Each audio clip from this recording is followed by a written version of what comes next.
Hi hello. അപ്പോൾ ഞാനിന്ന് ഒരു മുളകിട്ട മീൻകറി ട്രൈ ചെയ്യാൻ പോവാണ് കേട്ടോ.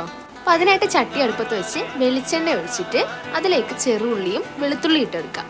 ജസ്റ്റ് ഒന്ന് വഴറ്റിയിട്ട് അതിലേക്ക് പിന്നെ തക്കാളിയും പച്ചമുളകും കറിവേപ്പിലയും ഇട്ട് നന്നായിട്ടൊന്ന് വഴറ്റിയെടുക്കുക.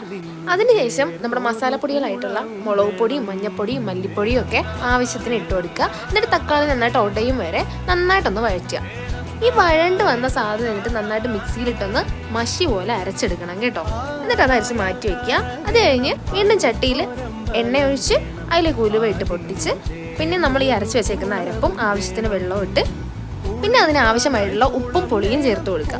എന്നിട്ട് എല്ലാം കറക്റ്റ് ആണോ എന്നൊക്കെ ഒന്ന് നോക്കിയതിന് ശേഷം നന്നായിട്ട് തിളയ്ക്കാൻ വിടണം കേട്ടോ. ഇതൊന്ന് തിളച്ച് വരുമ്പോഴത്തേക്കും മീൻ ഇട്ട് കൊടുക്കുക. ഞങ്ങൾ ഇവിടെ എടുത്തേക്കുന്ന മീൻ മാന്തലാണ് കേട്ടോ. ശരിക്കും മാന്തലിനാണ് ഇതിങ്ങനെ വെക്കുമ്പോഴത്തേനും നല്ല ടേസ്റ്റ് ഉണ്ടാവുക. അങ്ങനെ മാന്തലിട്ട് ഒന്ന് നന്നായിട്ട് തിളച്ച് വെന്ത് വരുമ്പോഴത്തേനും ഇതിന് ടേസ്റ്റ് കൂടുന്ന മെയിൻ സാധനം അങ്ങ് ഒഴിച്ചു കൊടുക്കുക. കുറച്ച് എണ്ണ മുളക് പൊടി ചൂടാക്കി ഒഴിക്കുക.